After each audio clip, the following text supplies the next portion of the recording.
One more thing I wanted to say was that with every major tragedy in the U.S., somehow American citizens get their freedoms taken away with a major tragedy. So it's like a major tragedy comes in and American freedoms go out. So, like with 9/11, you had the Patriot Act, intelligence reform. Basically, it was the beginning of us getting spied on. Well, probably not, but it was the beginning of all of this encryption, and nowadays we need everyone needs a phone number. There's tracking on our phones, there's tracking on everything. Now they can read our emails. Now they are watching us as far as the streets, CCTV. I mean, every time something major happens, it puts fear into the people, into where they want to give up their freedoms. Now, with this Las Vegas tragedy, I really want to say I'm really looking for what freedoms they're going to take away this time. As we know, they're not even slow about it. They pounced on the Second Amendment. They want your guns. They want your guns, but I think that there's a bigger reason. They're still working on freedom of speech because they still don't have it exactly the way they want it. When Google and Facebook and all of these just major corporations are trying to tell American citizens what they can say, what they can post. I mean, these are signs to a much bigger problem, a much bigger issue coming down the road. And like I said, this was an attack on conservatives. I believe the Las Vegas tragedy was an attack on conservatives. I'm speaking real personal now. I think it was an attack on Republicans, because Republicans are the major demographic for country music. I think there was a good reason why it happened at the time that it happened. I think there was a reason why it happened, like at the location, why the location was chosen the time that it happened. And I'm not a conspiracy theorist, but my channel is about, occult and looking at things that aren't very much out in the open. And I know how 9/11 changed the United States, and it was a big dose of fear. And with that came laws. Americans were willing to give up all of the amendments just so, to quote unquote protect them from another 9/11. And I think that was a lot of, that was the point of it. And so with this one, as we know, there's not, with the Las Vegas tragedy, we know that there are so many unopened questions. Oh, he had all these guns. Well, how the hell did an average, everyday, just wealthy citizen have all these all these type of military, Afghanistan type guns? I mean, who gave them to him? How did he get access? He had to have someone within the military, within the government, who gave him access to this type of thing. And then, before people are even out of the hospital, you have, there's political talk about the Second Amendment. They want your guns. That's what this whole thing is about. They want your guns. And they're not, I honestly believe they're not quite happy with curtailing the freedom of speech. So, they're still working on that too. Trust me, you'll see a lot more changes with the freedom of speech. You'll see they're really trying to fandangle your guns out. Probably. I mean, I don't like to do the whole, like I said, I'm not a conspiracy theorist, but I do know, I'll put it to you like this. In other countries, they're a lot more subservient to their governments. They won't really speak out against their government. You'll see a protest in Seoul, for the corruption case. I've lived in Seoul before. A Seoul protest is not anything like a U.S. protest. Americans get jiggy, when we feel like we're fighting for something we believe in. And if Americans are armed, we're one of the most armed nations in the world, or people who are gun loving, in the world and not afraid to lose it and have this attitude of, I'll use my gun if I have to. I think that the going down the line, the government really wants to curtail this.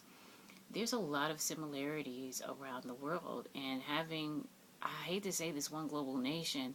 I mean, and it sounds crazy, it really does, but if you travel a lot and you see how foreign countries are feeling a lot less foreign and a lot more American, you really start to ask questions, and a lot of even famous people are coming to this conclusion, like, you don't get culture shock as much anymore. You may get jet lag, but you don't get culture shock because a lot of, you may turn a corner and everything's in English in foreign countries where English is not, a foreign language. You may see people who really have a lot of American style. Well, American style is the dominant dress. Well, there's just an American air. You can just feel and smell the American presence in the air. Having this one global government, you know, you just see it. You see it. You see it in Asia, and it's like certain countries. That the people are kind of, I want to say, sheepish. They won't really fight. They won't really, if it's implemented slowly, people will go along with things, you know. And Americans are such a people that you have to scare them. You have to scare them in order for them to comply, in order for them to go along with what you're doing. And that's the thing. You may have a lot of Americans who are who might be tempted to move a little bit as far as guns. Well, as long as a crazy person can't walk in and buy a gun, then what really, like, as long as there's some form of screening to get a gun, then that's reasonable. That's actually expected. But you want to be weary of wiggling and compromising so much that you compromise yourself out of a gun. You understand what I'm saying? As to where only military has guns in the United States and the average citizen doesn't. And the average citizen gave up their right to bear arms because of not wanting another Las Vegas tragedy. I just think that these are steps. 9/11 was one step. This is another step. A lot of these are steps that lead to an actual destination, and I think Americans really need to be vigilant. They really need to, I almost want to say, a lot of people are going, praying to their God and or not. But I think that you really need to look up into something, because one thing about it, when America talks about war, when our government talks about war, and it talks about how we're the most powerful country in the world, I used to kind of be like, I think some other countries could take us, but now I don't. We've seen with the weather, that wasn't God. That wasn't God. That was man. That was scientists, extremely paid scientists, fooling around and making those tsunamis or hurricanes and things like that happen. And I think the winter's going to be worse. I think Chicago is really going to get it. Really, it's going to be almost not even a place for a human to be able to survive. You just wait for this winter. It's coming. They're not finished. You may get your hurricanes, but the other type of what do they call it? Nature. So-called nature, but these forms of manipulation, weather manipulation, it's going to be really interesting in the winter. And I just think that these types of things that we witness, as far as weather, as far as even with technology, with drones, how you can send in a drone to just kill someone. You don't even have to send in a human, to go in there. Just send in a drone to fly up to the window and just take the gunman out. We have these capabilities. We have different capabilities that aren't even mentioned, that other countries don't have. And if we can manipulate someone's weather, I mean, we really kind of underestimate the type of government that we have. and we think of it as a government, but it's really like a body of banks, maybe. I mean, hey, it is what it is, but I don't want Americans to be sleep. Never sleep again. That's my tagline. Never sleep again. Be wide awake. Be very cautious. Be very alert at all these changes that are going to be popping up in the next week. And they're just stripping down the Constitution, the Bill of Rights, everything that we got. They're attacking it all. They're attacking it all. To the point where people say, "Oh, I don't recognize this country anymore." Trust me, that's the whole idea.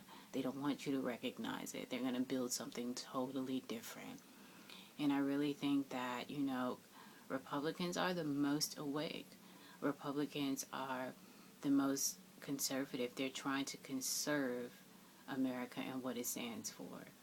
And I think that if you attack them and you knock conservatives out, you knock everything out, because everyone else is willing to go along with changing, giving up rights, giving up freedoms.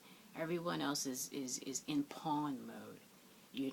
But Republicans are like, hey, stop, this is a right, this is our freedoms. And they're under attack. Them and the white man. Think about that. All this anti-white, and it was a white man who did this. But yeah, he killed himself afterwards, so he didn't have to answer any questions. Americans, we just really have to ask questions. We can't sleep on this. You're no longer in the bosom of the government. You have to ask questions. Ask questions. Ask questions. Ask questions. Comment, rate, subscribe, share this video. From now on, from this day forward, we really need to be alert and see what's coming around the corner, because something's definitely coming. Something wicked this way comes.